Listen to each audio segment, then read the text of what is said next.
애미야, 너 이번 달 입금이 늦다. 네가 감히 시어머니 돈줄을 끊어?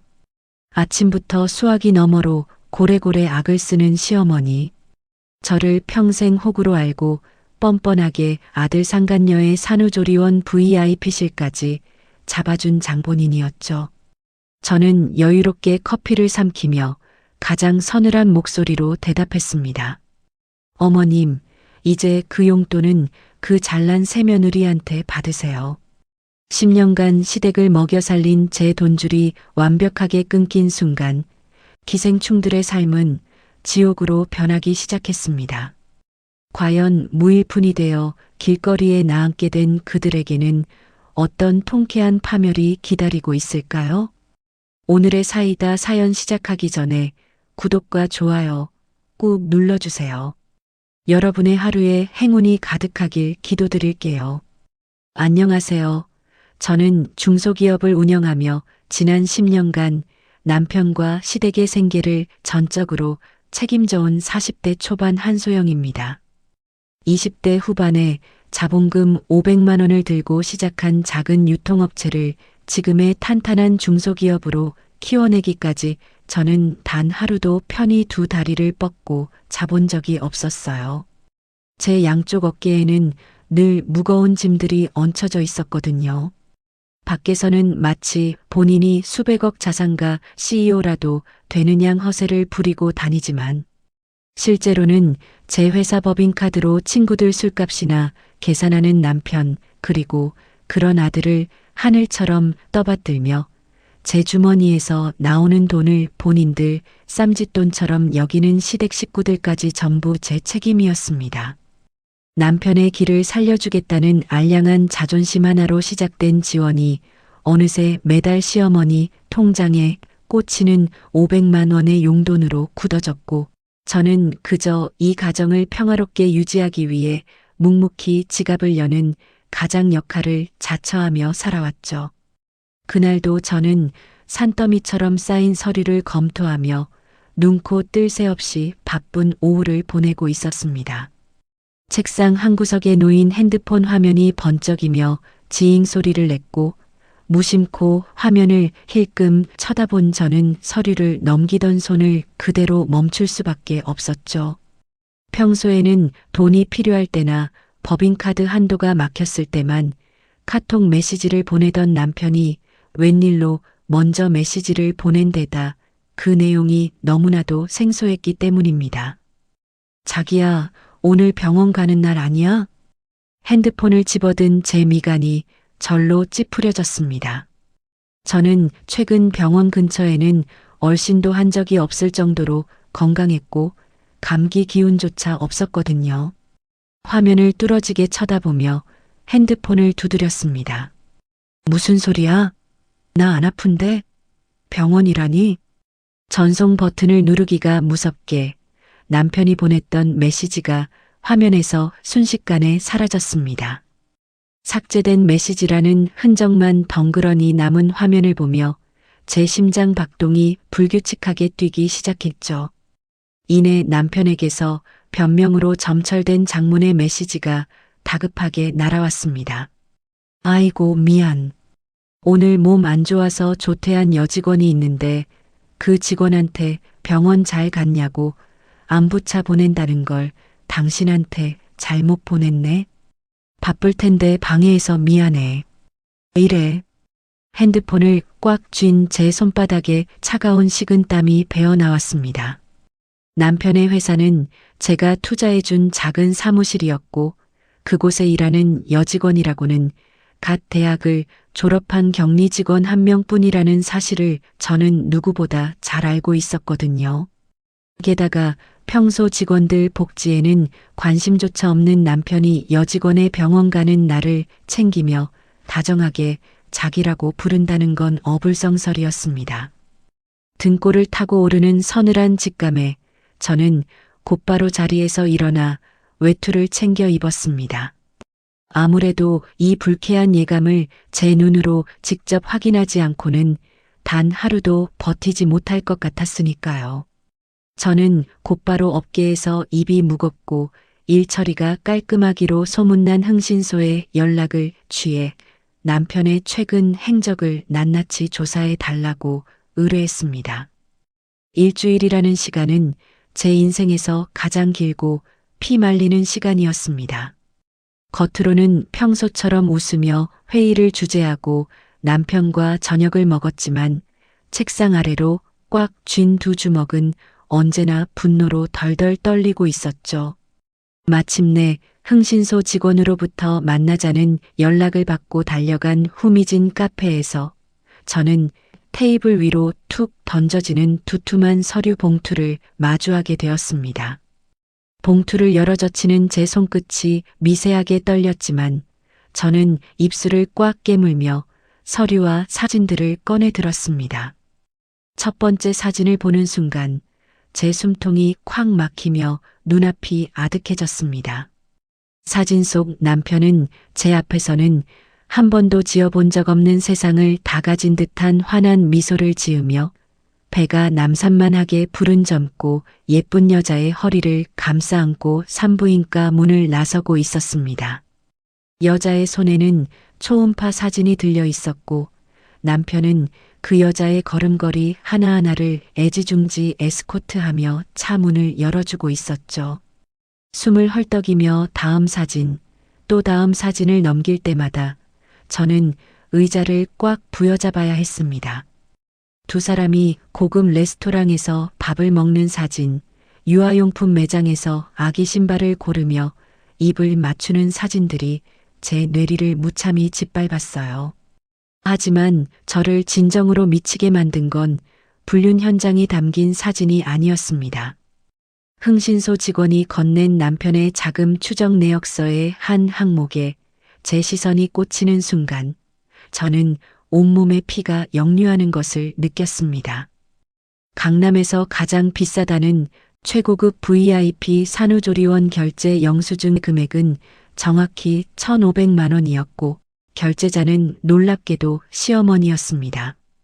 한 달 전 시어머니는 다리를 절뚝거리며 제 사무실을 찾아오셔서는 제 두 손을 덥석 잡고 닭똥 같은 눈물을 뚝뚝 흘리시며 애원하셨죠.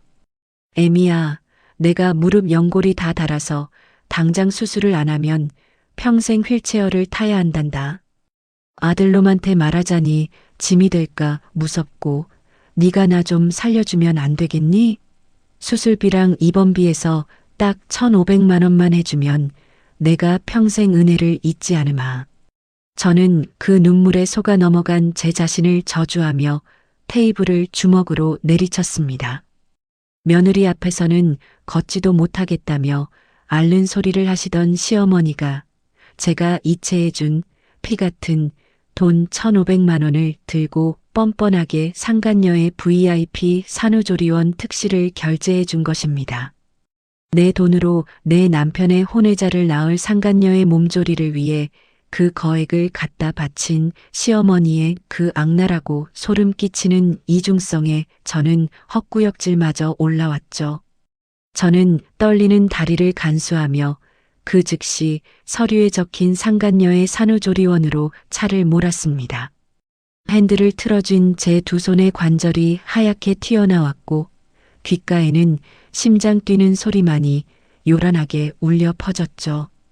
조리원 지하 주차장 한 구석에 차를 세우고 시동을 끈 채 숨을 죽이고 기다린 지 2시간 남짓 지났을 무렵 익숙한 외제차 한 대가 미끄러지듯 주차장으로 들어섰습니다. 제가 작년 남편 생일에 뽑아준 남편의 차였죠. 차 문이 열리고 남편이 헐레벌떡 내리더니 조수석 문을 열어주었고 그 안에서는 사진 속에 그 상간녀가 호사스러운 쇼를 두른 채 내렸습니다. 그리고 뒷좌석에서는 무릎이 아프다던 시어머니가 아주 날쌘 걸음으로 내리며 양손 가득 쇼핑백을 들고 상간녀에게 다가가더군요. 세 사람은 마치 세상에서 가장 행복하고 완벽한 가족처럼 서로를 마주보며 웃음을 터뜨렸습니다. 시어머니는 상간녀의 등을 토닥이며 흐뭇한 표정을 지었고 남편은 상간녀의 뺨을 어루만지고 있었어요. 그 가증스러운 풍경을 앞 유리창 너머로 똑똑히 지켜보며 저는 신기하게도 눈물 한 방울 흘리지 않았습니다. 끓어오르던 배신감과 슬픔은 어느새 차갑고 날카로운 얼음 조각으로 변해 제 심장에 단단히 박혔죠. 차가운 이성이 머릿속을 지배하자 저는 한치의 망설임도 없이 핸드폰을 들어 은행 앱을 켰습니다. 제일 먼저 시어머니 통장으로 매달 들어가던 500만 원의 자동이체를 영구 정지시켰습니다. 그리고 회사 법무팀과 회계팀에 차례로 연락해 남편 명의로 발급된 모든 법인 카드의 한도를 즉각 빵원으로 설정하고 정지 처리를 지시했죠. 저들이 지금 누리고 있는 저 호화로운 미소의 출처가 누구인지, 돈줄이 끊긴 기생충들의 말로가 어떤 것인지 아주 뼈저리게 가르쳐줄 준비를 마쳤습니다. 모든 법인 카드를 정지시키고 시어머니 통장으로 들어가던 생활비 이체를 가차없이 끊어버린 지 정확히 사흘째 되는 날 아침이었습니다. 사무실 창문 너머로 쏟아지는 아침 햇살을 등지고 여유롭게 모닝커피를 마시며 결제 서류를 검토하고 있었죠. 그때 책상 위에 엎어둔 제 핸드폰이 미친 듯이 진동하며 신경질적인 소리를 내기 시작했습니다. 화면을 뒤집어 보니 역시나 시어머니라는 글자가 시뻘겋게 번쩍거리고 있더군요.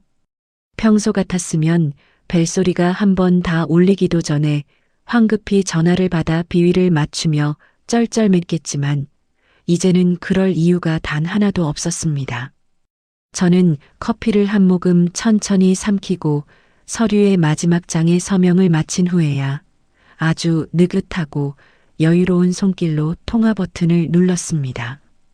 전화를 귀에 가져다 대기가 무섭게 숨 넘어가는 시어머니의 앙칼진 고함이 핸드폰 스피커를 뚫고 고막을 찢을 듯이 울려 퍼졌습니다. 애미야, 너 이번 달 용돈 입금이 왜 이리 늦다냐? 게다가 아침에 마트 가서 결제하려니까 내 카드는 왜 막혔니?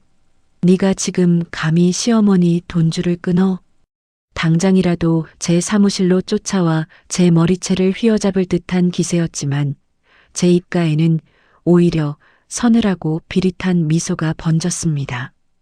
당신이 10년 동안 누려온 그 알량한 권력과 사치스러움이 결국 며느리인 제 지갑에서 나왔다는 사실을 아직도 깨닫지 못한 그 무식함이 진심으로 우스웠거든요. 저는 의자 등받이에 몸을 깊숙이 기대며 얼음장같이 차가운 목소리로 대꾸했습니다. 어머님, 이제 저한테 돈 달라고 구걸하지 마시고 그 잘난 새 며느리한테 받으세요.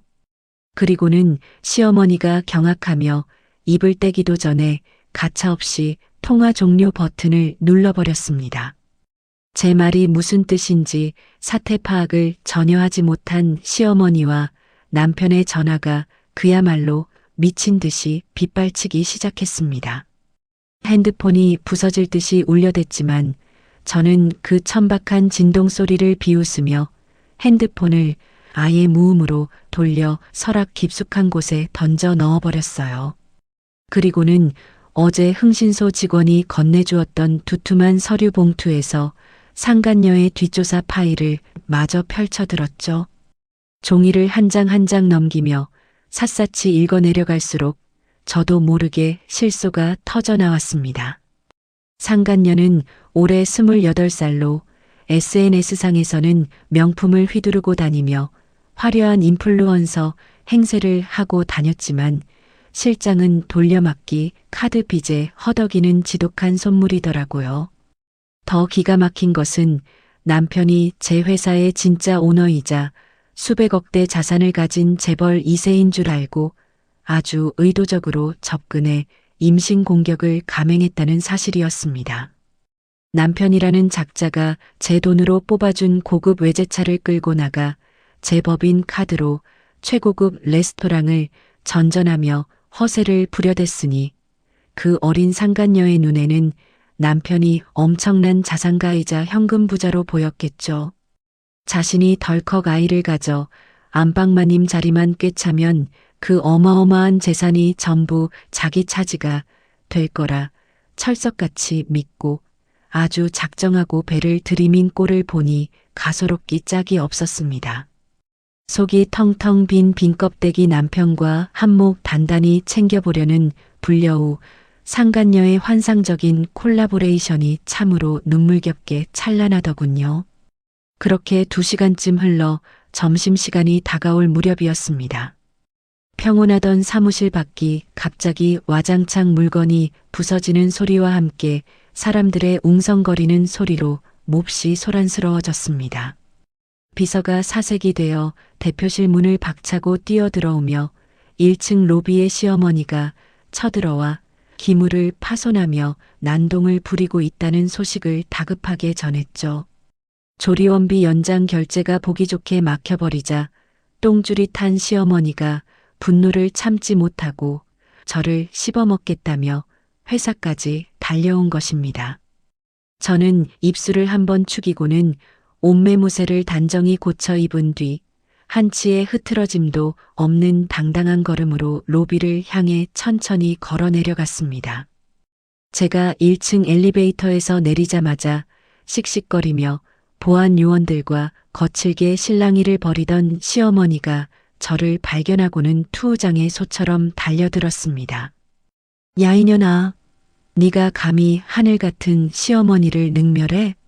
당장 내 카드 원상 복구하고 용돈 내놔.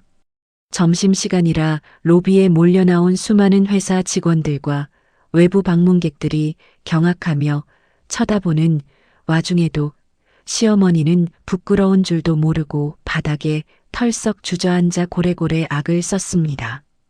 평소 같았으면 남들 시선이 두려워 죄송하다며 고개를 조아렸겠지만 황골탈퇴한 저는 뒤로 물러서기는커녕 또각또각 구두 소리를 내며 시어머니의 코앞까지 바짝 다가가 섰습니다. 그리고는 내려다보며 제 주머니에서 꼬깃꼬깃해진 VIP 산후조리원 영수증 뭉치를 꺼내 시어머니의 빨개진 얼굴을 향해 가차없이 내던져 버렸습니다. 눈앞으로 흩날리는 영수증들을 보며 저는 로비의 모든 사람이 똑똑히 들을 수 있도록 크고 서늘하게 말했죠. 어머님, 제게 무릎 수술한다고 눈물 짜내며 뜯어간 수술비로 결제한 VIP 조리에서 산후조리 잘하고 있대요.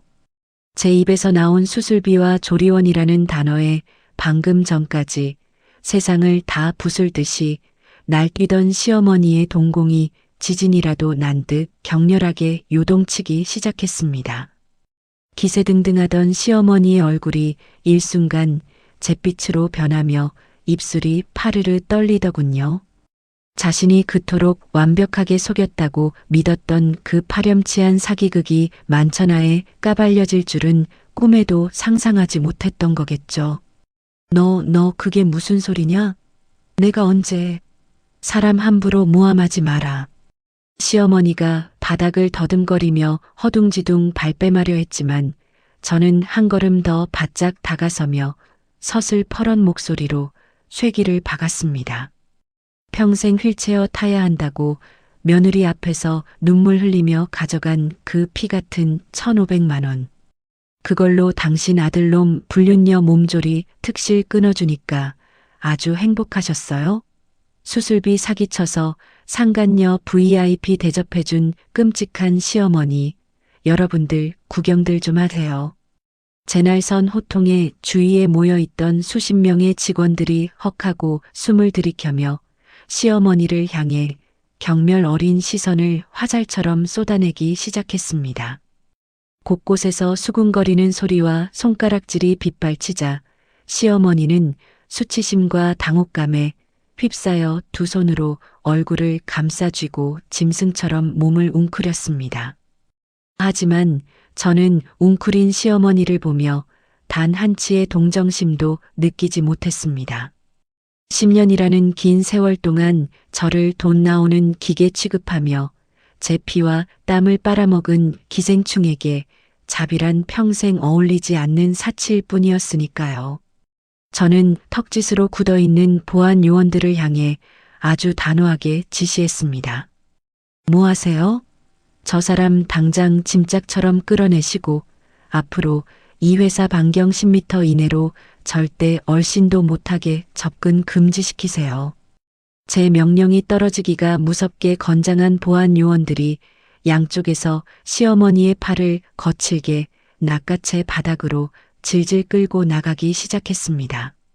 시어머니는 로비 바닥에 구두굽을 긁으며 제 이름을 부르짖고 발버둥을 쳤지만 저는 눈길 한 번 주지 않고 뒤돌아서며 완벽하게 물리적인 선을 그어버렸습니다. 회사 자동문 밖 차가운 아스팔트 위로 내동댕이 쳐지는 시어머니의 초라하고 비참한 뒷모습을 통쾌하게 바라보며 저는 마음속 깊이 끓어오르는 복수심을 더욱 차갑고 단단하게 재련했습니다. 이제 고작 시작일 뿐입니다. 저 기생충 같은 인간들을 단돈 1원도 없는 무일푼으로 만들어 차가운 길거리에 나앉게 만들 제 완벽하고도 잔인한 전쟁은 방금 화려한 막을 올렸으니까요. 회사 로비에서 악을 쓰는 시어머니를 차가운 아스팔트 위로 내동댕이 치고 사무실로 돌아와 남은 업무를 무서운 집중력으로 모조리 해치웠습니다. 퇴근 시간이 훌쩍 넘어 창밖은 어둑어둑해졌고 저는 뻐근한 목을 주무르며 회사 지하주차장에 세워둔 제 차에 올라타 시동을 걸었죠. 복잡한 도로를 뚫고 강남 한복판에 우뚝 솟은 제 명의의 아파트 주차장에 도착해 엘리베이터에 몸을 실었습니다. 평소 같으면 하루의 피로를 씻어낼 안락한 안식처가 되어야 할 집이었지만 오늘은 현관문 도어락에 비밀번호를 누르는 손끝이 유난히 차갑게 식어 있었죠. 띡띡띡띡. 경쾌한 기계음과 함께 무거운 현관문을 활짝 열어젖히는 순간 훅 끼쳐오는 낯선 공기에 저는 구두를 벗다 말고 우뚝 멈춰 섰습니다. 제 집에서는 절대 난리 없는 아주 짙고 저렴한 단내를 풍기는 싸구려 향수 냄새가 거실 전체를 둥둥 떠다니고 있었거든요. 거실로 천천히 걸음을 옮기자 시야에 들어온 풍경은 제 두 눈을 찌르듯이 기괴했습니다. 소파 한가운데에 흥신소 사진 속에서 보았던 그 어린 상간녀가 아주 당당하게 다리를 꼬고 앉아 있었으니까요. 이제 막 조리원에서 튀어나온 주제에 얇은 가디건 하나만 걸치고 거실 탁자 위에 제 찻잔 세트를 늘어놓은 제 차를 홀짝이는 꼴을 보니 헛웃음이 비집고 나오는 것을 도저히 막을 길이 없었습니다. 시어머니가 제 집 비밀번호를 상간녀에게 고스란히 헌납하고 새 안방마님 노릇을 하라며 등 떠밀어 보낸 게 아주 뻔히 보였죠. 저와 눈이 마주치자마자 찻잔을 탁 소리나게 내려놓은 상간녀는 위아래로 저를 훑어보며 비릿한 조소를 날렸습니다. 이제 늙고 애도 없는 본처는 돈 많은 우리 오빠 놔주고 그만 이혼 서류에 도장 찍으시죠? 상간녀의 가소로운 주둥이에서 튀어나온 말들을 곱씹으며 저는 소파 맞은편 의자에 아주 우아하게 다리를 꼬고 앉았습니다. 이 철없는 20대 불려오는 제가 피땀 흘려 장만한 이 수십억짜리 고급 아파트와 남편이 끌고 다니는 외제차가 모조리 돈 많은 우리 오빠 소유인 줄 철석같이 믿고 안방마님 행세를 톡톡히 하고 있었으니까요. 그 모든 자산이 100% 온전한 제 명이라는 사실을 알면 저 얼굴이 얼마나 흉측하게 일그러질지 상상하는 것만으로도 입꼬리가 저절로 들썩였습니다. 하지만 저는 진실을 친절하게 알려주는 대신 테이블 위로 상체를 굽히며 아주 자애로운 미소를 띠고 대답했습니다. 그래, 네가 다 가져라. 그 대단한 오빠랑 이 집구석까지 남김없이 싹 다 가져. 제 비아냥거리는 투를 눈치채지 못한 상간녀가 승리에 도취해 콧방귀를 뀌며 의기양양하게 어깨를 펴는 바로 그 순간이었습니다. 현관문이 부서질 듯 쾅 열리더니 머리끝까지 땀범벅이 된 남편이 헐레벌떡 거실로 튀어들어왔죠. 카드가 전부 막히고 시어머니가 회사 로비에서 질질 끌려나갔다는 소식을 전해 들은 남편이 똥줄이 타서 집으로 득달같이 달려온 것입니다. 거실 소파에 앉아있는 상간녀와 맞은편에 여유롭게 앉아있는 저를 번갈아 본 남편은 마치 사신을 마주한 사람처럼 사색이 되어 바닥에 털썩 무릎을 꿇었습니다. 남편은 상간녀에게는 눈길조차 주지 않은 채 제 발목을 부여잡고 눈물 콧물을 질질 짜내며 구걸하기 시작했죠. 여보 오해야. 엄마가 하도 핏줄 타령을 하면서 대를 이어야 한다고 들들 볶는 바람에 어쩔 수 없이 휩쓸린 거야. 저 여자가 먼저 꼬리친 거라고. 나한테는 너밖에 없어. 자신을 재벌 2세 CEO로 떠받들던 상간녀 앞에서는 온갖 폼을 다 잡던 인간이 지금은 제 바지가랑이를 붙들고 자기 엄마 탓과 상간녀 탓을 번갈아 해대며 바닥을 기어다니는 꼴은 역겨움 그 자체였습니다. 돈 많은 오빠의 당당한 모습을 기대했던 상간녀는 남편의 그 비굴하고 찌질한 바닥을 두 눈으로 직접 목격하고는 턱이 빠질 듯 입을 벌린 채 얼어붙어 버렸죠. 저는 제 발목을 붙잡은 남편의 축축한 손을 구둣발로 거칠게 걷어차 버리고는 어젯밤 늦게 미리 야무지게 싸두었던 남편의 대형 짐가방 2개를 현관문 밖으로 힘껏 걷어찼습니다. 무거운 가방이 복도 대리석 바닥에 둔탁한 소리를 내며 나뒹굴자 남편은 쫓겨나지 않으려고 제 다리를 다시 붙잡으며 발악을 해댔습니다. 하지만 저는 남편의 뒷덜미를 거머쥐고 현관 밖으로 짐짝 던지듯 패대기 쳐버렸죠. 그리고는 소파에 넋을 잃고 앉아있는 상간녀의 옷깃을 잡아 끌어 현관 밖으로 똑같이 내던졌습니다. 복도 바닥에 꼴사납게 엉켜 넘어진 두 사람을 차갑게 내려다보며 저는 얼음 송곳 같은 목소리로 선고를 내렸어요. 이 집에 네 거라고 할 게 어디 있니? 빈몸으로 들어왔으니 쥐뿔도 없는 빈털터리로 꺼져.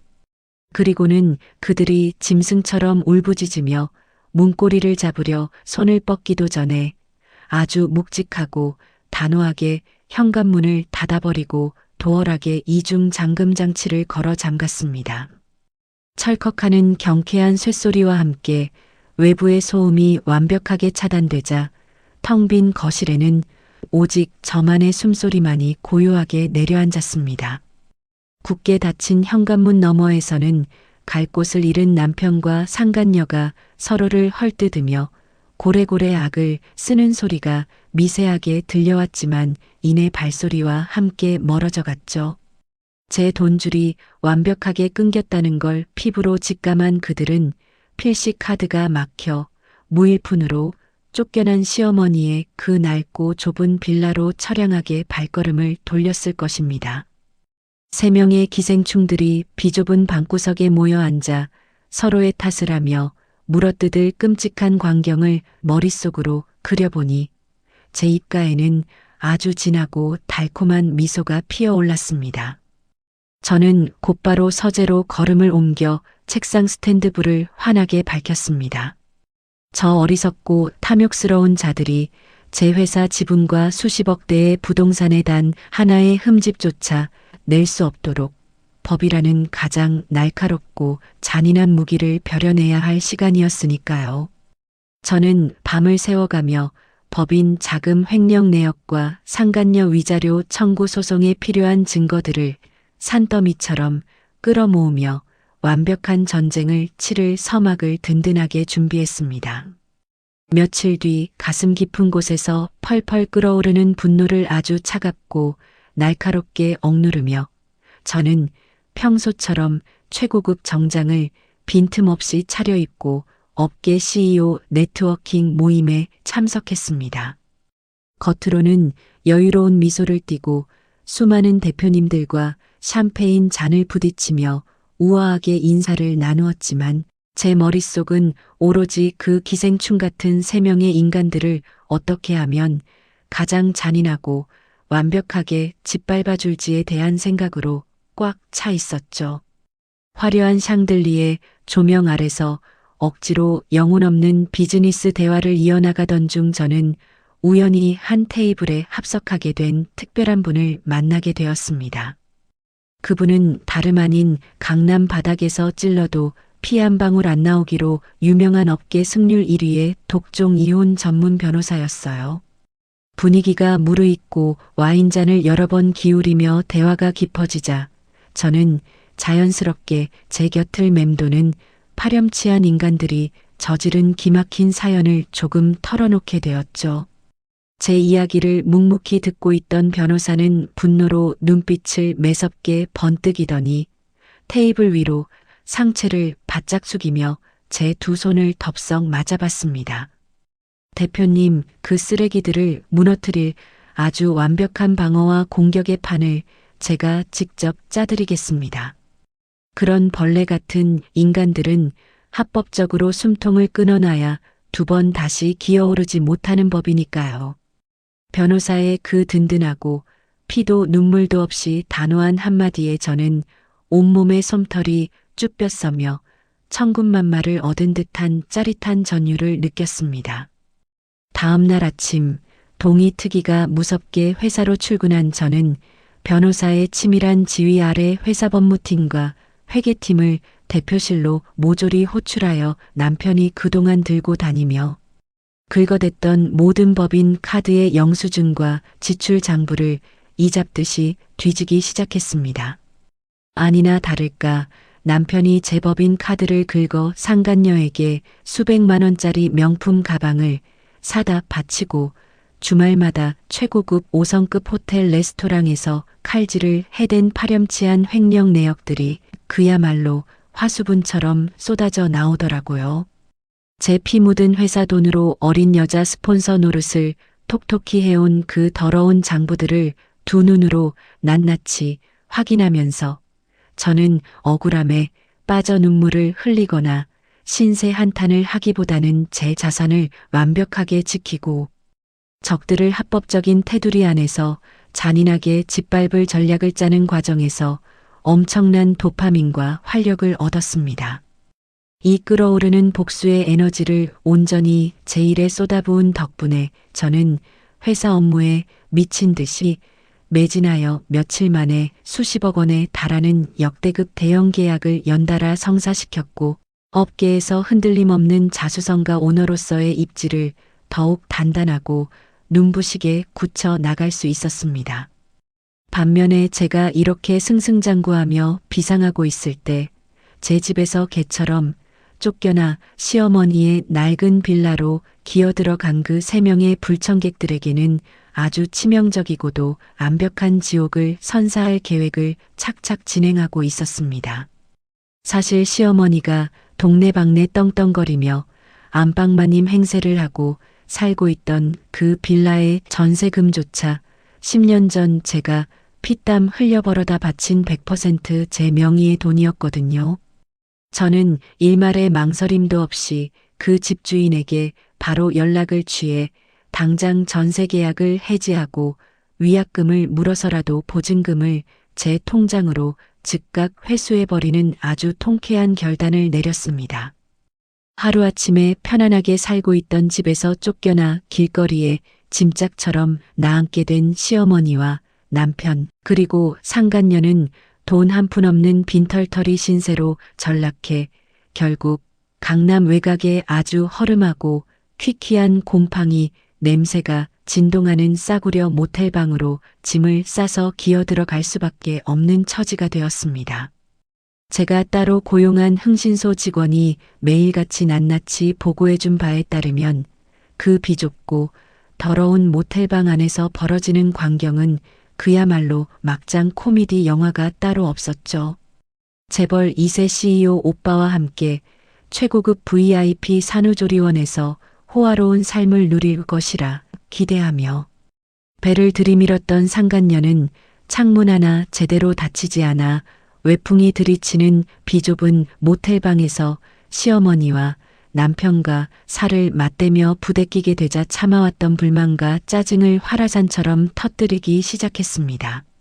모텔의 얇은 벽을 뚫고 나올 정도로 날카로운 목소리로 상간녀가 남편의 가슴팍을 거칠게 밀치며 악을 썼습니다.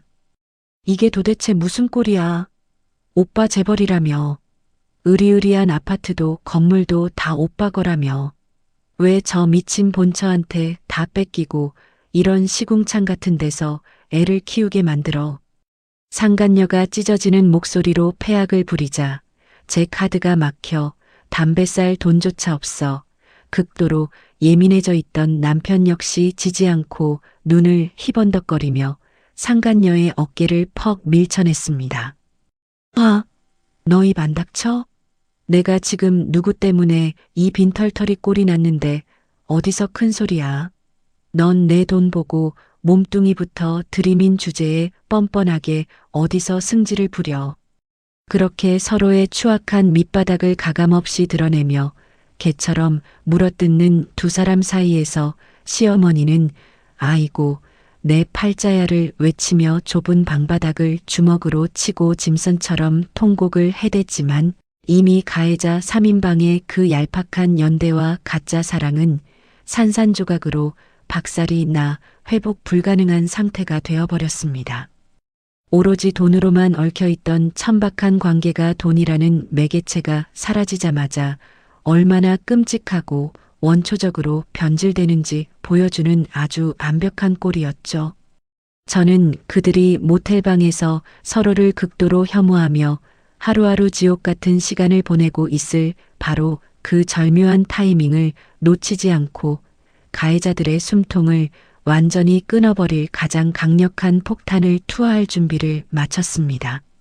저는 변호사의 사무실에 앉아 밤을 새워가며 한치의 빈틈도 없이 작성한 완벽한 이혼 소장과 상간녀를 향한 억대의 위자료 청구 소송장, 그리고 남편이 그동안 저질러온 수천만 원 단위의 법인 카드 횡령 고발장을 아주 두툼하고 빳빳한 서류 봉투에 담아 그들이 머무는 퀴퀴한 모텔 카운터로 동시에 우편 발송해버렸습니다.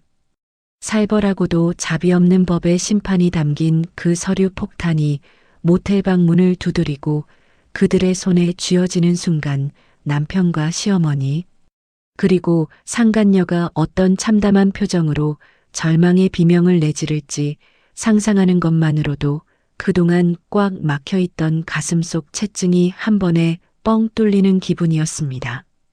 감히 제 피와 땀을 빨아먹고 저를 기만하며 뒤에서 조롱했던 그 더러운 입과 손에 완벽하고도 합법적인 철퇴를 꽂아 넣어 그들이 평생 고통 속에서 허덕이게 만들 진짜 복수의 하이라이트가 이제 막 타오르기 시작했으니까요. 모텔방으로 날아간 그 두툼하고 묵직한 소장 뭉치를 받아든 상간녀의 반응은 굳이 제 두 눈으로 직접 확인하지 않아도 아주 투명하고 생생하게 눈앞에 그려졌습니다. 법원의 직인이 선명하게 찍힌 그 소장 안에는 남편이라는 인간이 제 회사의 거머리처럼 기생하며 법인 카드로 밥을 빌어먹던 무일푼 셔터맨이라는 사실부터 시작해 그녀가 그토록 콧대를 세우며 안방마님 행세를 하며 누렸던 최고급 VIP 산후조리원의 결제 대금조차 시어머니가 제게 가짜 수술비로 사기를 쳐서 뜯어낸 더러운 돈이었다는 모든 기막힌 진실이 아주 낱낱이 적혀 있었거든요. 자신이 재벌 2세의 아이를 품은 고귀하고 럭셔리한 사모님인 줄로만 알았던 그 어리석고 멍청한 착각이 산산조각 나고 그저 억대의 빚더미에 앉은 정과자 지망생의 혼외자를 낳은 비참한 미혼모로 전락했다는 사실을 깨달은 상간녀의 그 찢어지는 절망감과 분노는 짐작하고도 남았습니다. 호화로운 인생 역전을 꿈꾸며 배를 들이밀었던 그녀의 그 얄팍한 야망이 곰팡내 나는 모텔방 바닥에 처참하게 나뒹굴며 부서지는 소리가 제 귓가에까지 통쾌하게 들려오는 듯했죠. 시간이 흘러 마침내 대망의 조정 기일 당일 아침이 밝았고 저는 머리부터 발끝까지 가장 비싸고 기품 있는 정장으로 한치의 흐트러짐 없이 무장한 채 변호사와 함께 가정법원 앞 탁 트인 창가 자리 카페에 마주 앉아 여유롭게 따뜻한 커피를 들이켰습니다. 재판 시간에 맞춰 법원 정문으로 하나둘 모여들 그 가해자 3인방에 비참하고 초라한 몰골을 감상하기에 그보다 더 완벽한 VIP 관람석은 세상 어디에도 없었으니까요. 변호사와 가벼운 농담을 주고받으며 커피잔을 매만지던 중 아니나 다를까 저 멀리 횡단보도를 건너 법원 앞 광장으로 터덜터덜 걸어오는 세 사람의 모습이 제 시야에 들어오는 순간 저는 하마터면 입안에 머금고 있던 커피를 뿜을 뻔하며 옅은 실소를 터뜨리고 말았습니다. 갓난아이를 낡은 포대기에 싸서 품에 안은 상간녀가 법원 계단을 오르다 말고 갑자기 미친 사람처럼 돌변하더니 앞서가던 시어머니의 멱살을 거칠게 낚아채고는 그 앙상한 머리채를 사정없이 휘어잡으며 길거리 한복판에서 패악을 부리기 시작했거든요. 이 사기꾼 거지 새끼들아. 어디서 쥐뿔도 없는 빈껍데기 주제에 감히 재벌 행세를 해서 내 인생을 망쳐놔. 핏대가 선 목소리로 악을 쓰는 상간녀의 날카로운 손톱이 시어머니의 얼굴을 핥히고 머리카락을 한 웅큼 쥐어뜯자 시어머니 역시 지지 않고 눈을 희번덕거리며 상간녀의 멱살을 마주 틀어쥐고 어깨를 퍽퍽 내리치며 맞서 싸웠습니다. 이 미친년아, 내 며느리 돈으로 조리원 특실에서 황후장상 호강을 누린 년이 어딜 감히 어른 머리채를 잡아뜯어. 시어머니와 상간녀가 법원 앞 아스팔트 바닥에 흉하게 뒤엉켜 서로의 옷자락을 북북 찢고 얼굴을 핥히며 그야말로 진흙탕 개싸움을 벌이는 동안 그들의 든든한 방패막이가 되어주어야 할 남편이라는 작자는 말리지도 못한 채 안절부절 못하며 허공에 헛손질만 해대는 꼴이 참으로 가관이었습니다. 행인들이 발걸음을 멈추고 휴대폰을 꺼내들어 그 처절하고 천박한 길거리 난투극을 구경하며 수군거렸지만 그 세 사람은 이미 부끄러움조차 완벽하게 잊은 채 짐선처럼 서로를 물어뜯기에 바빴죠. 품에 안긴 갓난아이가 자지러지게 울어대도 누구 하나 신경 쓰지 않는 그 지옥 같은 풍경은 그들의 얄팍한 연대가 얼마나 쓰레기 같았는지를 증명하고 있었습니다. 저는 카페 창가에 푹신하게 등을 기대고 앉아 아주 편안하고 즐거운 표정으로 제 최신형 스마트폰 카메라를 켜서 그들의 끔찍한 막장 드라마를 최고 화질 영상으로 남김없이 녹화했습니다. 10년 동안 제 피를 빨아먹고 제 위에서 군림하려 들던 기생충들이 종국에는 서로의 살을 뜯어먹으며 자멸해 가는 이 완벽한 카타르시스를 평생 두고두고 우울할 때마다 꺼내 감상할 생각이었거든요. 화면 속에서 뒹구는 그들을 보며 저는 기분 좋게 커피를 한 모금 삼키며 승리자의 미소를 지었습니다. 한바탕 난투극을 끝내고 머리는 산발이 되고 얼굴에는 붉은 생채기가 가득한 엉망진창의 몰골로 법정에 들어선 남편과 시어머니는 방청석 앞줄에 우아하게 앉아있는 저를 발견하자마자 사색이 되어 다가오더니 제 발밑에 털썩 주저앉아 싹싹 손을 비비며 국어를 시작했습니다. 소영아, 제발 한 번만 용서해줘. 내가 미쳤었나 봐. 네가 하라는 대로 다 할 테니까 횡령 고소만은 제발 취하해줘. 나 감옥 가면 진짜 끝장이야. 남편이 짐승처럼 울부짖으며 제 구두 끝에 얼굴을 비벼대고 시어머니 역시 눈물 콧물을 질질 흘리며 제 바짓가랑이를 붙들고 매달렸지만 저는 그 더러운 손길이 제 고급스러운 정장 자락에 닿는 것조차 소름 끼치게 불쾌해 구둣발로 남편의 손을 거칠게 쳐내고는 차가운 경멸의 눈빛을 내리꽂으며 완전히 무시해버렸습니다. 이윽고 재판장이 입정하고 살벌한 분위기 속에서 재판이 시작되자 저는 변호사와 함께 미리 밤을 새워가며 준비해 둔 완벽한 증거의 산을 판사 앞에 가차없이 쏟아냈습니다. 흥신소 직원이 낱낱이 찍어온 불륜 현장 사진들과 모텔 출입 내역부터 시작해 시어머니가 가짜 무릎 수술비라며 눈물로 제 돈을 뜯어대 상간녀의 조리원비를 결제한 날짜가 정확히 찍힌 영수증과 녹취록, 그리고 남편이 회사법인 카드를 긁어 횡령한 수천만 원의 카드 명세서까지 단 하나의 빠짐도 없이 모조리 제출했죠. 창백하게 질려 사시나무 떨듯 떠는 남편과 상간녀를 향해 저는 법정에 쩌렁쩌렁 울려 퍼지도록 아주 또렷하고 서늘한 목소리로 마지막 쐐기를 박았습니다.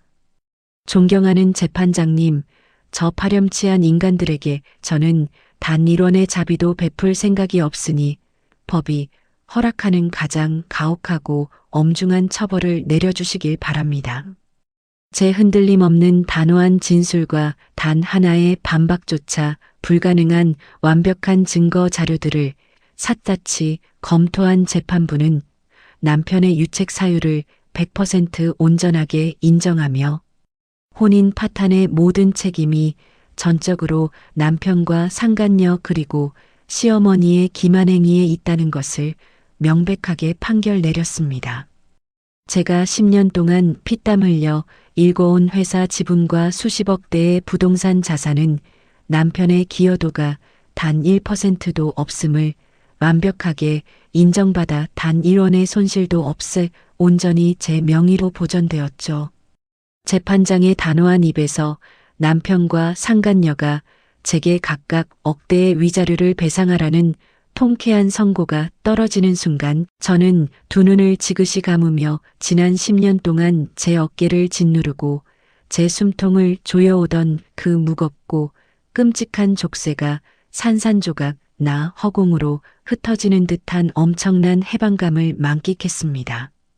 법원 문을 힘차게 열고 밖으로 나서는 제 발걸음은 깃털처럼 가벼웠고 뺨을 스치는 차가운 바람마저도 달콤하게 느껴질 정도로 제 온몸의 세포가 환희로 요동치고 있었거든요. 억대의 위자료와 횡령금 반환 소송이라는 거대한 빚더미에 깔려 완벽한 신용불량자이자 빈털터리가 되어버린 남편과 상간녀 그리고 시어머니는 차마 법원 밖으로 걸어나갈 힘조차 잃은 채 차가운 대리석 계단에 널브러져 주저앉았습니다.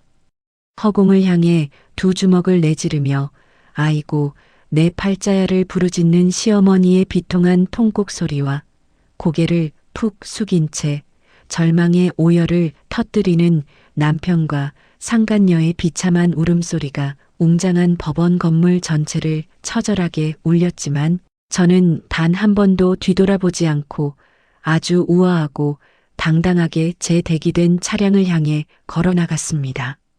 그 모든 끔찍한 진흙탕 싸움이 완벽한 저의 승리로 끝나고 재판장의 단호한 판결봉 소리가 법정에 울려 퍼진 지 어느덧 3개월이라는 시간이 훌쩍 흘렀습니다. 과거의 상처와 억울함을 훌훌 털어버린 저는 마치 무거운 모래주머니를 벗어던진 새처럼 가벼운 몸짓으로 회사를 경영하며 하루하루 눈부신 성장을 이룩하고 있었거든요. 그동안 저를 갉아먹던 짐덩어리들을 완벽하게 도려내고 나니 일에만 온전히 에너지를 쏟아부을 수 있었고 그 결과 저희 회사는 국내 시장을 넘어 아시아와 유럽을 아우르는 글로벌 단위로 사업을 확장하며 그야말로 승승장구하는 황금기를 맞이하게 되었습니다. 탁 트인 최고층 대표실 통유리창 너머로 눈부신 도심의 야경을 내려다보며 최고급 샴페인이 담긴 잔을 우아하게 기울일 때마다 제 입가에는 세상을 다 가진 듯한 환하고 여유로운 미소가 절로 번지곤 했죠. 10년 동안 누군가의 희생양으로 짓눌려 살던 그 지옥 같던 시간은 영원히 끝났고 오롯이 제 능력과 결단력으로 쟁취해낸 눈부신 천국이 제 눈앞에 찬란하게 펼쳐져 있었으니까요. 반면에 저에게 억대의 위자료와 횡령금을 토해내야 했던 그 가해자 3인방의 삶은 완벽하게 밑바닥으로 곤두박질치며 처절한 파멸의 길을 걷고 있다는 소식이 제 귀에 심심치 않게 들려오더라고요. 회사 돈을 겁도 없이 펑펑 긁어대며 어린 여자에게 명품을 바치던 남편은 결국 제 횡령 고발로 인해 경찰에 긴급 체포되었고 차가운 수갑을 찬 채 형사처벌을 받아 정가자라는 붉은 낙인을 이마에 평생 새기게 되었습니다.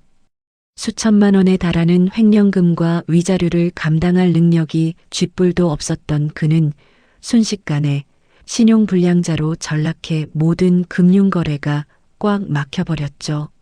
한때는 제 돈으로 뽑은 고급 외제차의 핸들을 건방지게 꺾으며 재벌 2세 행세를 하고 다니던 인간이 이제는 매일 새벽 인력 시장에 제일 먼저 나가 덜덜 떨며 승합차에 올라타 흙먼지 날리는 공사판 일용직을 전전하는 처량한 신세가 되어버린 것입니다.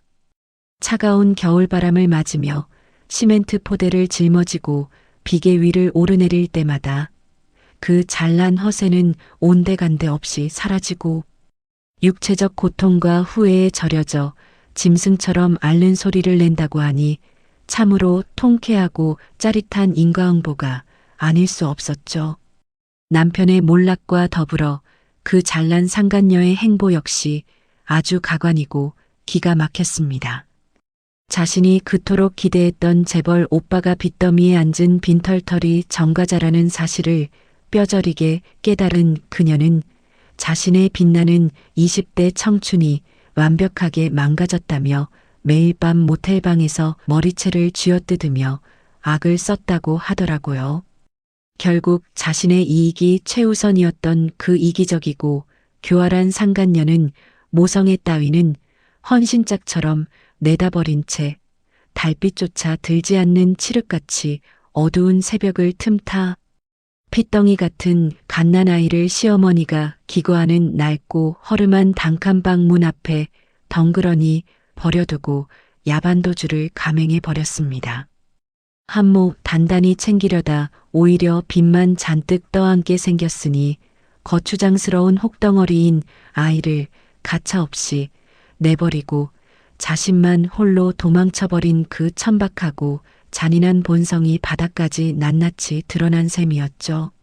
졸지에 늙고 병든 몸으로 아무런 수입도 없이 핏덩이 손주를 떠안게 된 시어머니의 삶은 그야말로 생지옥 그 자체로 변해버렸습니다. 매달 제 통장에서 꼬박꼬박 꽂히던 500만 원의 용돈으로 백화점 VIP 라운지를 들락거리며 비싼 마사지를 받던 사모님이 이제는 아이의 기저귀와 분유값을 벌기 위해 꼭두새벽부터 굽은 허리를 이끌고 동네 골목을 헤매며 남들이 버린 퀴퀴한 쓰레기와 빈병을 주워 모으는 비참하고 처절한 신세가 되었으니까요. 냄새나는 리어카를 끌고 가파른 언덕길을 오를 때마다 관절이 비명을 질러댔고 밤낮을 가리지 않고 찢어지게 울어대는 아이의 울음소리에 시달리며 시어머니는 매일 밤 방바닥을 주먹으로 치며 피눈물을 쏟아냈다고 합니다. 게다가 동네 사람들에게는 며느리 무릎 수술비로 사기를 쳐서 상간녀 조리원비를 대준 극악무도한 시어머니라는 소문이 아주 쫙 퍼져버려서 지나가는 이웃들조차 혀를 차며 손가락질을 하고 벌레 보듯 피하는 바람에 시어머니는 고개조차 제대로 들고 다니지 못하는 수치스러운 나날을 보내야만 했어요. 저는 저의 정보원들을 통해 그들이 겪고 있는 그 처참하고 비극적인 몰락 소식을 전해 들을 때마다 제 가슴 속에 일말의 동정심이나 연민 따위는 단 한 톨도 피어나지 않았습니다. 오히려 그들이 흘리는 고통의 눈물이 제가 지난 10년 동안 어두운 방구석에서 홀로 삼켜야 했던 피눈물의 무게에 비하면 턱없이 가볍게만 느껴졌으니까요. 저는 그들이 허덕이는 진흙탕에서 완전히 시선을 거두고 제 인생을 더욱 가치 있고 찬란하게 빛내는 일에만 모든 에너지를 집중하기로 마음먹었습니다. 과거에 매달 시어머니의 사치와 허영을 위해 의미 없이 쓰이던 그 500만 원이라는 돈을 저는 매달 불우아동을 돕는 복지재단에 제 이름 석자를 걸고 정기적으로 기부하며 진정한 나눔의 기쁨을 만끽하고 있거든요. 아이들이 환하게 웃는 사진이 담긴 감사 편지를 받아들 때마다 제 선택이 얼마나 옳고 가치 있는 일이었는지 뼛속 깊이 실감하며 가슴이 따뜻하게 차오르는 것을 느꼈습니다. 그러던 어느 날 주말 오후 최고급 호텔 스파에서 나른하게 피로를 풀고 나와 여유롭게 차를 마시던 중 제 핸드폰으로 발신자 표시 제안의 낯선 전화가 걸려왔습니다. 찝찝한 마음에 받지 않으려다 무심코 통화 버튼을 눌러 귀에 가져다 댔는데 수화기 너머로 아이의 자지러지는 울음소리와 함께 바들바들 떨리는 늙은 여자의 처량한 목소리가 들려오더군요. 애미야, 나다. 제발 내 목소리 끊지 말고 한 번만 들어다오. 애가 며칠째 굶어서 젖을 찾는데 내가 도저히 돈을 구할 데가 없어서 그런다. 딱 기저귀랑 분유 살 돈 10만 원만 빌려달라는 것도 아니고 적선하는 셈 치고 한 번만 보내주면 안 되겠니? 공중전화 부스에 매달려 자존심마저 모조리 내다버린 채 짐승처럼 흐느끼며 애원하는 시어머니의 꼴이 눈앞에 훤히 그려졌지만 제 표정은 그 어느 때보다 차갑게 굳어 얼음장처럼 매서워졌습니다.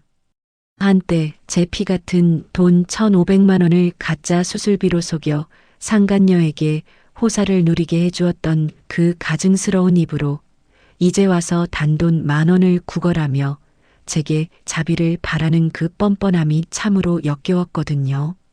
저는 찻잔을 테이블에 아주 소리나게 탁 내려놓으며 흔들림 없이 서늘하고 단호한 목소리로 대꾸했습니다.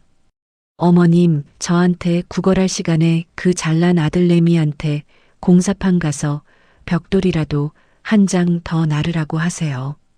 제 인생에 당신들 같은 쓰레기들에게 적선할 100원조차 없으니까 다시는 연락하지 마세요. 저는 시어머니가 오열하며 제 이름을 다시 부르기도 전에 가차없이 통화 종료 버튼을 눌러버리고는 곧바로 핸드폰 전원을 꺼버렸습니다. 끊어진 전화기를 내려다보며 저는 길고 깊은 숨을 내쉬었고 그 찰나의 순간 제 안에서 마지막으로 남아있던 아주 작은 미련의 찌꺼기마저 완벽하게 소각되어 사라지는 것을 느꼈습니다.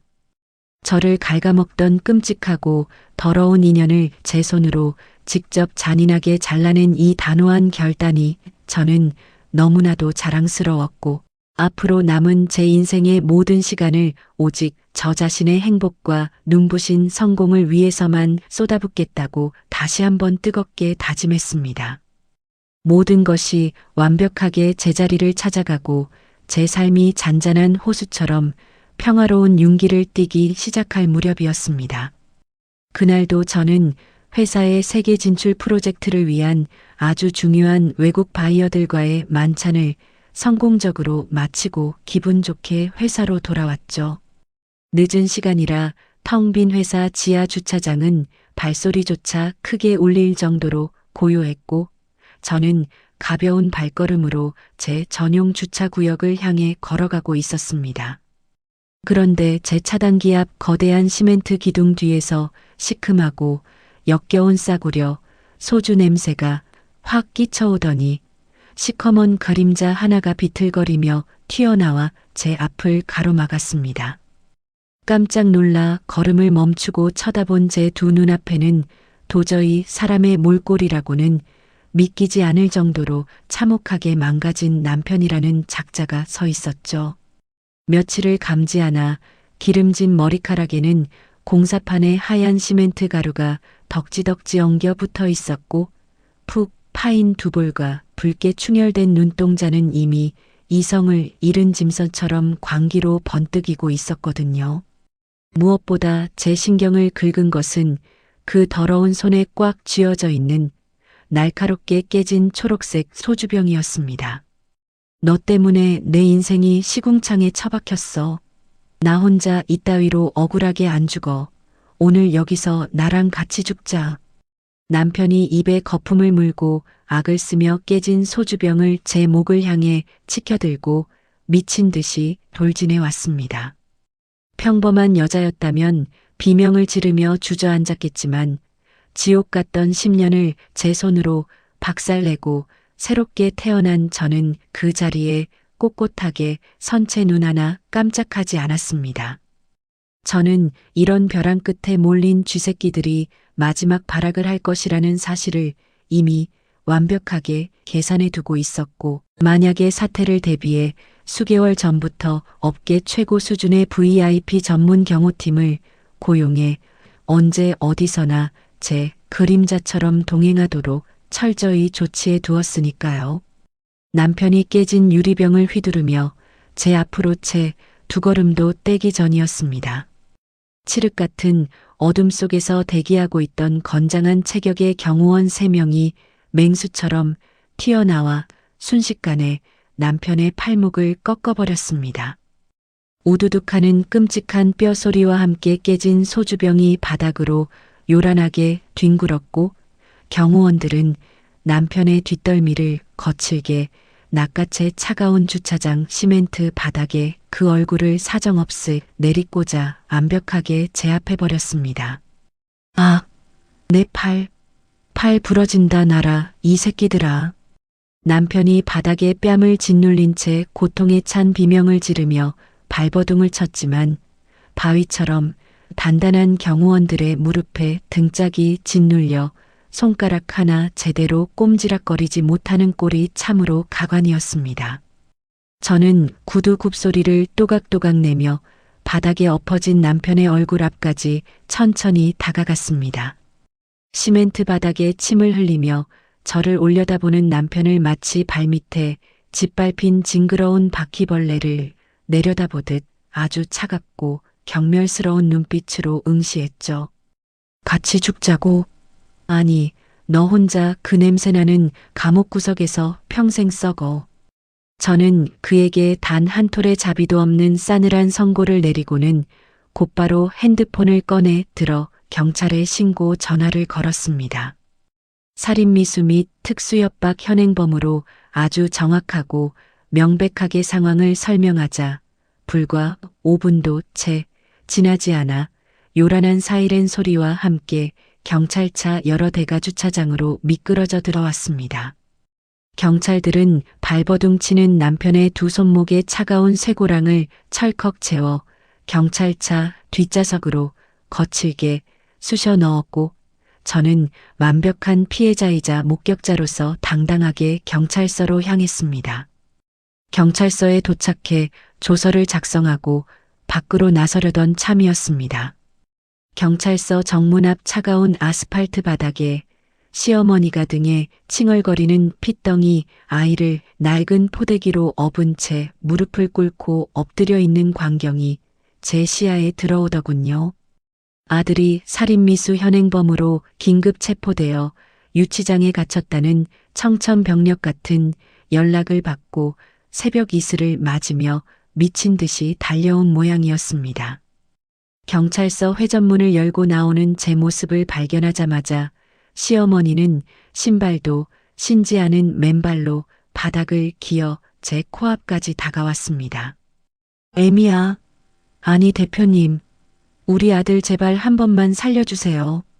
경찰들이 살인미수라고 감옥에 평생 썩을 거라는데 걔가 감옥 가면 나랑 이 핏덩이는 당장 길바닥에서 굶어 죽습니다. 제가 이렇게 평생 개처럼 기면서 빌 테니 제발 합의 좀 해주세요.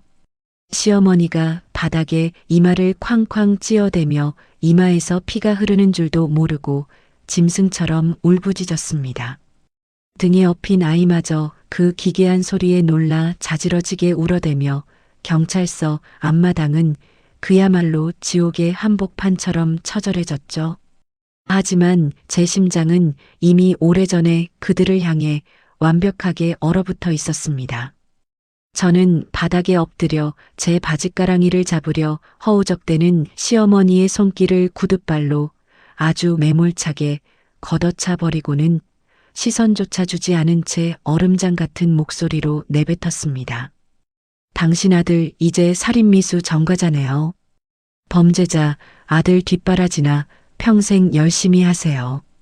저는 울부짖는 시어머니를 바닥에 그대로 버려둔 채 대기하고 있던 제 차량에 올라타 아주 부드럽게 경찰서를 빠져나왔습니다. 100미러 너머로 멀어지는 시어머니의 초라하고 비참한 모습은 제 마음속에 아주 작은 파문조차 일으키지 못했습니다. 저의 단호하고 타협 없는 대처 덕분에 남편은 일말의 선처도 받지 못하고 재판부로부터 아주 무거운 실형을 선고받았습니다. 살인미수와 특수협박이라는 무시무시한 죄목으로 그는 햇빛 한 줌 제대로 들지 않는 차가운 교도소 독방에 수감되어 죄수복을 입고 매일 밤 뼈저린 후회 속에서 머리를 쥐어뜯는 신세가 되었습니다. 제 목숨을 위협하려던 그의 마지막 발악은 오히려 그 스스로를 영원히 빠져나올 수 없는 완벽한 구렁텅이로 밀어넣는 자충수가 되어버린 셈이죠. 남편이 차가운 쇠창살 뒤로 사라진 지 얼마 지나지 않아 제 귀를 아주 즐겁게 만들어주는 또 다른 통쾌한 뉴스가 들려왔습니다. 저에게 위자료를 물어내고 빚더미에 앉은 채 야반도주를 감행했던 그 영악한 상간녀의 근황이었습니다. 그녀는 자신의 그 알량한 미모와 임신 공격이라는 거짓말을 무기 삼아 또 다른 부유한 유부남을 꼬여내어 사기를 치려다 아주 제대로 임자를 만났다고 하더라고요. 그녀가 목표로 삼았던 유부남의 본처는 저보다 훨씬 더 무자비하고 독한 사람이었고 상간녀는 그 본처가 고용한 사람들에게 머리채를 잡혀 길거리에서 아주 흠씬 두들겨 맞고 갈비뼈가 부러지는 중상을 입은 채 병원에 실려갔다는 기가 막힌 소식이었습니다. 심지어 그 유부남의 돈을 빼돌리려 한 정황까지 완벽하게 들통나 사기죄와 공갈 미수로 고소를 당해 병원 침대에 누운 채로 경찰의 조사를 받는 처지가 되었다고 하니 그야말로 코미디가 따로 없었죠. 자신의 이기심으로 남의 가정을 파탄내고 제 돈을 빨아먹으려던 쓰레기 같은 인간들이 결국 스스로 파멸의 늪에 빠져 허우적대는 꼴을 확인하며 저는 제 마음 한구석에 아주 작게 남아있을지도 몰랐던 마지막 찝찝함마저 아주 깨끗하게 씻어내는 짜릿함을 느꼈습니다. 악인들은 결국 제 무덤을 스스로 파고 그 안에서 질식해 죽는다는 세상의 완벽한 진리를 두 눈으로 생생하게 목격한 순간이었습니다. 이 마지막 살인미수 사건과 상간녀의 사기극 뉴스를 끝으로 그 끔찍한 가해자들은 물리적으로나 심리적으로나 제 눈부신 인생에서 영원히 차단되었습니다. 더 이상 제 앞길을 가로막을 찌꺼기들은 존재하지 않았고 저는 완벽하게 청소된 맑고 단단한 길 위에서 오직 저 자신만의 찬란한 미래를 향해 날아오를 준비를 완벽하게 마쳤습니다. 그 끔찍하고 역겨웠던 주차장 습격 사건이 저의 완벽한 제압으로 막을 내린 지 어느덧 정확히 1년이라는 시간이 흘렀습니다. 10년 동안 제 발목에 무겁게 매달려 피를 빨아먹던 거머리대를 제 손으로 남김없이 뜯어내고 나니 제 인생의 수레바퀴는 그야말로 브레이크 없는 스포츠카처럼 무서운 속도로 찬란한 미래를 향해 질주하기 시작했거든요. 지난 1년 동안 제 회사는 단순히 매출이 오르는 수준을 넘어 마침내 코스닥 상장을 눈앞에 둘 만큼 폭발적이고 경이로운 성장을 이룩했습니다.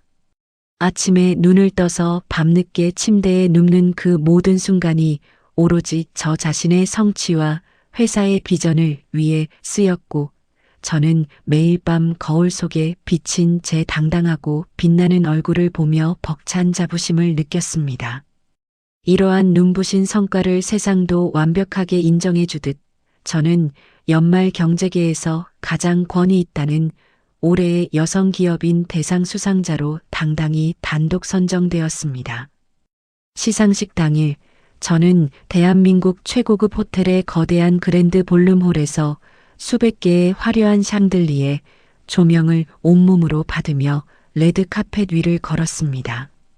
머리부터 발끝까지 저의 기품을 완벽하게 살려주는 맞춤 정장을 입고 수많은 취재진의 플래시, 세례를 받으며 단상 위로 올라서는 제 발걸음은 깃털처럼 가벼웠고 동시에 바위처럼 단단했습니다. 제 이름이 호명되고 묵직하고 영롱한 황금빛 트로피를 두 손으로 받아드는 순간 홀 안을 가득 채운 수백 명의 기업인과 내빈들이 자리에서 일어나 저를 향해 뜨거운 기립박수를 쏟아냈습니다.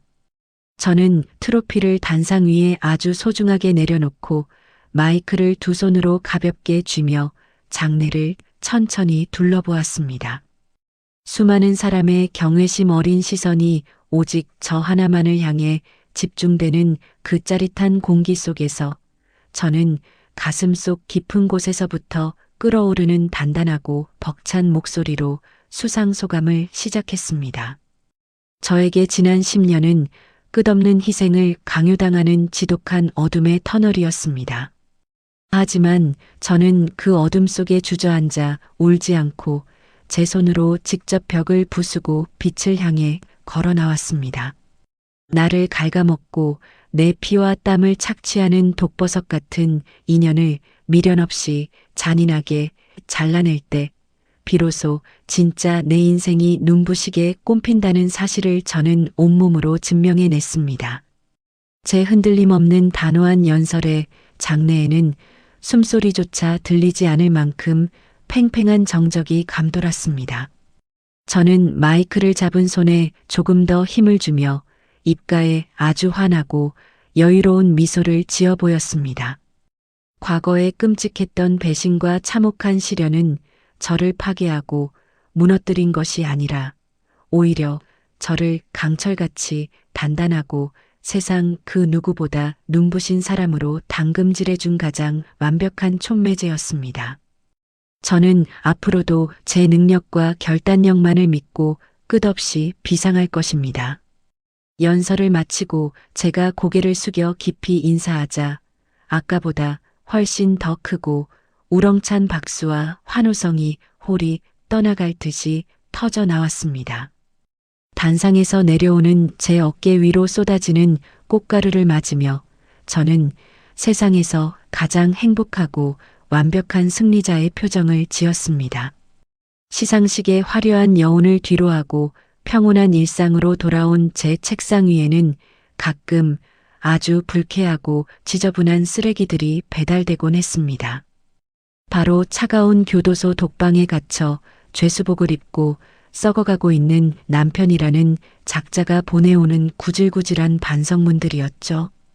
갱지의 비뚤비뚤한 글씨로 제가 얼마나 보고 싶은지, 자신이 얼마나 뼈저리게 반성하고 있는지 제발 한 번만 면회를 와달라며 눈물 자국을 뚝뚝 흘려 쓴 그 편지들을 볼 때마다 저는 헛구역질이 올라올 만큼 끔찍한 역겨움을 느꼈습니다. 저는 그 편지 봉투를 뜯어볼 가치조차 느끼지 못해 비서에게 붉은색 잉크가 가득 묻은 반송 도장을 가져오게 했습니다. 이따위 쓰레기에 제 시선이 닿는 것조차 불쾌하니까 앞으로 이 이름으로 오는 우편물은 전부 수치 거절 도장 찍어서 쓰레기장으로 바로 직행시키세요. 수치인 거절이라는 붉은 도장이 가차없이 쾅쾅 찍혀 교도소로 다시 반송되거나 파쇄기 속으로 갈려 들어가는 편지들을 보며 저는 남편이 그 차가운 감방 안에서 붉은 도장이 찍힌 자신의 편지를 돌려받고 짐승처럼 울부짖을 꼴을 상상하며 아주 차가운 조소를 날렸습니다. 한편 남편이 감옥에 가고 상간녀가 야반도주를 해버린 뒤 홀로 버려진 시어머니의 삶은 제가 예상했던 것보다 훨씬 더 비참하고 끔찍한 최후를 맞이했습니다. 폐지를 주우며 어떻게든 상간녀가 버리고 간 핏덩이 아이를 키워보려 발악했지만 늙고 병든 몸과 찢어지는 가난은 결코 아이를 허락하지 않았거든요. 결국 밀린 월세를 내지 못해 짐짝처럼 길거리로 쫓겨날 위기에 처한 시어머니는 피눈물을 머금고 그 어린 손주를 동네 보육시설에 입소시켜버렸다고 하는데요. 제 돈으로 백화점을 VIP로 드나들며 사모님 소리를 듣던 사람이 하루아침에 모든 것을 잃고 하나뿐인 핏줄마저 고아원에 버려야 했으니 그 가슴이 갈기갈기 찢어지는 고통은 이루 말할 수 없었겠죠. 시어머니는 매일 밤 시설 철창 밖을 서성이며 땅바닥을 주먹으로 치고 자신이 과거에 저지른 끔찍한 업보를 후회하며 통곡한다고 하지만 이미 엎질러진 물을 주워 담을 수는 없는 노릇이었습니다. 평생을 비참한 가난과 처절한 후회라는 완벽한 지옥 속에 갇혀 살게 된 시어머니의 소식을 들으며 저는 다시 한번 인과응보라는 세상의 진리를 아주 짜릿하게 곱씹었습니다. 그리고 구름 한 점 없이 맑고 투명하게 갠 주말 오후, 저는 제가 소유한 최고급 럭셔리 요트 위에서 아주 특별하고 은밀한 선상 파티를 열었습니다. 지난 1년 동안 저를 진심으로 지지하고 완벽한 복수극을 함께 완성해준 독종 이혼 전문 변호사와 제 회사의 핵심 임원들을 모두 초대했거든요. 푸른 바다 위를 시원하게 가르는 요트의 갑판 위에서 바닷바람이 제 머릿결을 기분 좋게 흩뜨렸습니다. 대표님, 다시 한번 올해의 기업인 대상 수상과 코스닥 상장을 진심으로 축하드립니다. 대표님의 그 강인한 결단력이 결국 이 눈부신 결과를 만들어냈습니다. 변호사가 환하게 웃으며 샴페인 병의 코르크 마개를 경쾌한 소리와 함께 터뜨렸습니다. 황금빛 샴페인이 새하얀 거품을 일으키며 크리스털 잔 위로 폭포수처럼 쏟아져 내렸고 우리는 각자의 잔을 높이 들어 올리며 눈부신 태양을 향해 잔을 부딪혔습니다. 달콤하고 톡 쏘는 샴페인이 식도를 타고 넘어가는 순간 제 온몸의 세포 하나하나가 깨어나는 듯한 짜릿한 환희가 밀려왔습니다. 누군가에게 끝없는 희생과 인내만을 강요당하며 제 영혼을 갉아먹히던 그 10년이라는 지옥 같은 시간은 완벽하게 끝났습니다. 타인의 돈과 허세에 기생하려던 쓰레기들은 모두 시궁창으로 처박혔고 오롯이 저의 피나는 노력과 단단한 능력만으로 당당하게 쟁취해낸 지금 이 순간이 바로 제가 꿈꾸던 완벽한 천국이었습니다. 요트가 붉게 물들어가는 바다 한가운데를 유유히 가르고 시원한 바닷바람을 온몸으로 맞으며 선상 끝에 당당하게 선 저는 지나온 모든 아픔과 상처를 완벽하게 날려버린 세상에서 가장 환하고 눈부신 미소를 지었습니다. 자, 이렇게 저의 가장 통쾌하고 완벽하게 아름다운 복수극은 이렇게 아주 눈부시고 완벽한 해피엔딩으로 영원한 막을 내렸습니다. 지금까지 함께 웃고 울어주신 여러분들께 감사드립니다. 여러분도 항상 행복하길 빌겠습니다. 오늘 들려드린 소영님의 통쾌한 사연, 다들 어떻게 들으셨나요? 10년이라는 긴 세월 동안 묵묵히 헌신했던 대가가 끔찍한 배신으로 돌아왔을 때 소영님이 겪었을 그 상실감과 분노는 감히 상상조차 하기 힘듭니다. 하지만 소영님은 깊은 슬픔에 빠져 무너지는 대신 그 끔찍한 아픔을 걸음 삼아 세상 그 누구보다 단단하고 눈부신 사람으로 당당하게 거듭나셨습니다. 지금 이 순간에도 누군가의 이기심과 상처 속에서 힘든 시간을 보내고 계실 분들이 있다면 소영님의 사연이 시원한 사이다 같은 위로이자 다시 일어설 수 있는 용기가 되었기를 진심으로 바랍니다. 진정한 승리자가 되어 자신만의 찬란한 황금길을 걷고 계신 소영님의 앞날에 앞으로는 눈부신 꽃길만 가득하기를 기원합니다. 소영님께 응원의 댓글 남겨주세요.